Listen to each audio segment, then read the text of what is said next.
Hi there. Navigating through the Byppay app is intuitive, but with these tips, you'll be a pro in no time. Here's the tutorial on the navigation within the app. First, let's take a look at the home screen, which is called My Chats. This is where you'll start each time you open the app, and where all your conversations and transactions will be stored.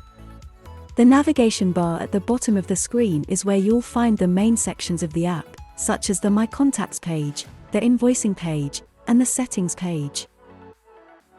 The navigation bar at the top of the screen has further essential functions, such as the My Profile page, the Byppay logo which transfers you back to the My Chats page from anywhere in the app, and the Notifications page.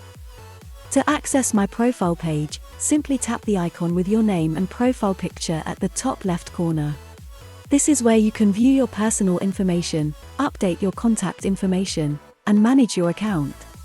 You can go back to the main page by clicking the Byppay logo on the very top. The Notifications page is where you can see all of the latest updates, messages, and notifications. The Contacts page is where you can see a list of your contacts within the app.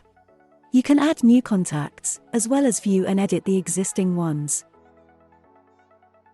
The Invoicing page, which is used the most frequently, allows you to either pay your invoice, or get paid on an invoice.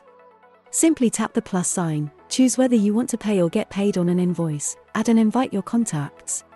Then, a live chat will be created, where you can chat and negotiate with your clients and suppliers. The Settings page is where you can customize the app to fit your preferences.